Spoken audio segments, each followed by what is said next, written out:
profile for SC Leslie. He made top 8 at the New York Shonen Jump. Top 4. Sorry, he beat me in top 8. This is SC Leslie, by the way. I didn't catch that right. Alright, so go ahead. Alright guys, I was running Tail Beast, Bomb, Fangs, Rush. The object of the deck is to use a turn 1 10-10 to keep scooping them up from the discard and just abusing weapon ninjas to play Fangs Rush early game and anytime you can, and Tail Beast Bomb is there for obvious sniping power reasons. I played 12 0 drops. I played a 1 of the Earth 10-10 because she's weapon, has growth, helps put stuff in my discard and helps self-mill my deck. I played 1 of Outwit Shika because it pretty much beats just about every 0 drop in the game except for 3. I played 2 Mizuki Childhoods because they're weapon, and they have a valid effect. When they die due to showdown, they cause me to spin a card from my opponent's hand to the top of their deck, which can be very, very painful on the opponent's attack step, because when it's my turn now, they have 1 less card that they can use. Could be something that they really needed. Could be a counter mission. Could be a jutsu they wanted to save for the next turn. Anything. He also has 1 mental power, which is good. I played double Hotaru just for a filter, help me put stuff in the discard that I need. Played double solo just because they're solos. I played double Kakashi Boyhood because they're weapon, and I play other cards that they have synergy in this deck. They also have 2 mental power, which is key to not getting mind transferred.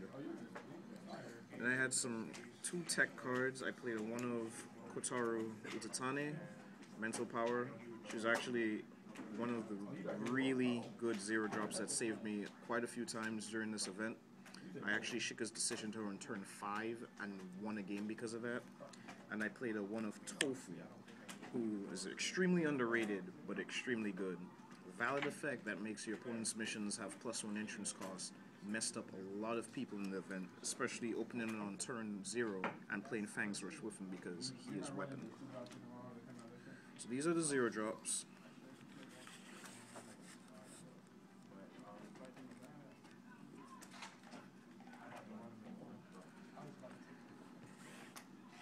For 1 drops, I played this tech card here, Shushin. He's weapon and he has interesting effect of letting anyone else in the team play jutsus for 1 less earth or 1 less random than they normally would cost. I actually won the game versus Severin in top 8 because although I misplayed, I was able to drop a number of mind transfers on 1 earth chakra. 1 of Windscythe for obvious reasons. 2 of the 10-10s that pick up the jutsus that I use for obvious reasons again. Also has growth to growth over the regular 10-10. And I played 2 of the Power of Kunoichi Ino, which took a few people by surprise. A lot of people were wondering why I wasn't running Childhood. There are a number of reasons for that. Childhood is a 1 of, and I'm running 3 mind transfers, and I wanted to have something that I could grow into. I mean, I could have ran 1 and 1, but I like this one better. She gains +1 support during the exchange if she's battling against a female ninja. And as we know, there are a lot of females being played. You'll see Tamaris everywhere, 10-10s are everywhere, Hotarus are everywhere.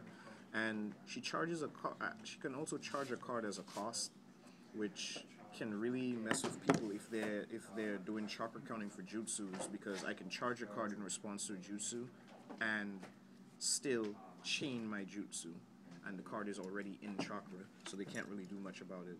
Also helps me filter a little, draw 1. She was pretty good, and I think that's actually it for the 1 drops. I played 6 1 drops. Turn 2 was pretty simple. I only played 2 turn 2 ninjas. I played 1 Shino Silence to stop the Shika's decisions that I knew would be everywhere, and I played 1 Naraka Path to stop the Warhawks and other missions on the odd turns.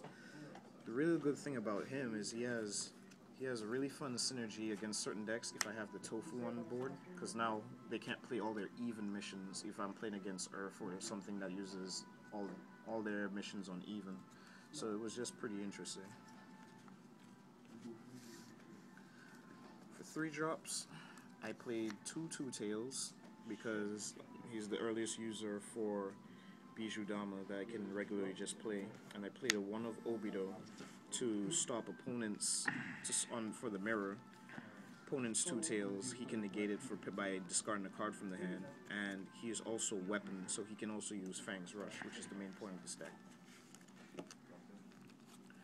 Turn 4 had a lot of interesting choices. I played 2 of Four-Tails because they're another user for Tail Beast Bomb, or Bijou Dama as I call it, and they had both of the symbols that my deck plays the most of, Fire and Earth.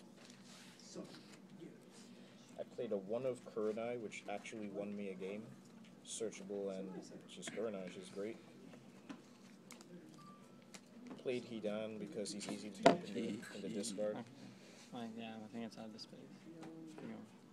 And I played 1 of this Asuma to knock out non-Leaf Ninjas 2 or less. I actually used him 1 time and got rid of a really important card. I was playing against a puppet deck on round 2, and I got rid of his Tamari that boosts all his Sand Ninjas. He's also there because he can allow me to squad for Kurenai Asuma and for Shika Asuma, which I squatted into at least 3 times this event. Turn 5 was only 1 ninja. I was just playing 1 of this Kakashi because on my turn zeros I play this Kakashi. Another interesting thing that a lot of people didn't realize, and someone actually lost an exchange to me, is on my turn 3 slot, this Obito actually gives this Kakashi +1/+1. So I had an injured Kakashi, and I swung out, and he blocked with zeros and thought that they were dying, but they stayed alive.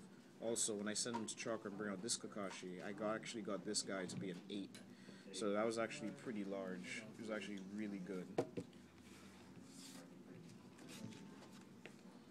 Turn 6 was, again, only 1 ninja. I played a 1 of First Hokage. His sole purpose is to put cards back in my deck, recycle, and to lower my battle reward count, because I play a lot of missions that give up battle rewards, so I needed to be able to manipulate them. He also has Mastery, which was good for the mind transfer. The few times I got to use it with him, he definitely helped, and I was glad that I decided to keep him as a 6-drop instead of something different. So that's it for the ninjas that were played in this deck.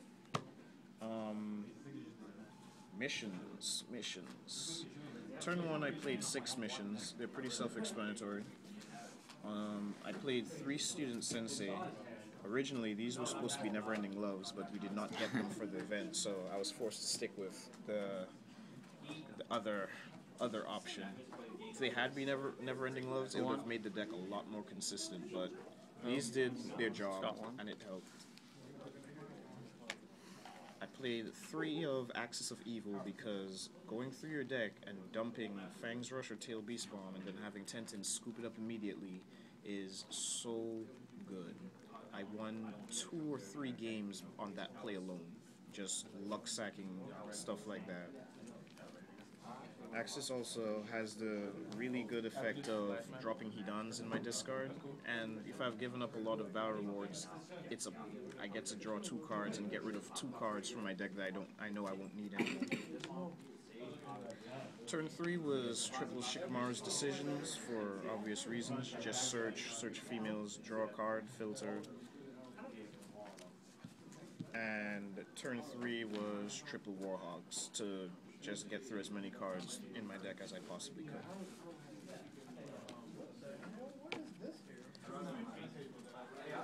It's 12 missions in total.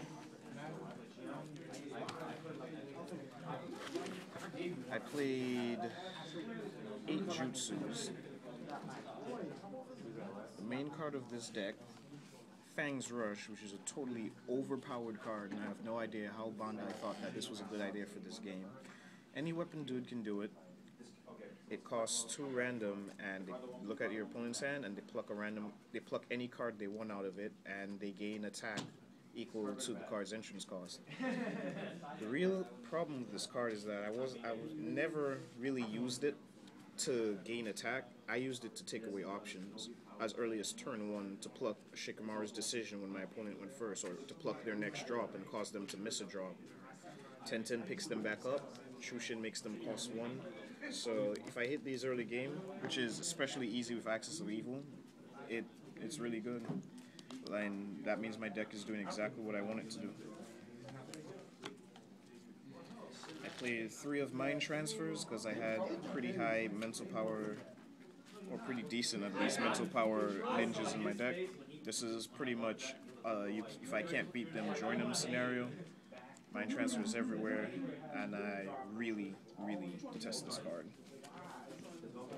And I played a 2 of Tail Beast Bomb.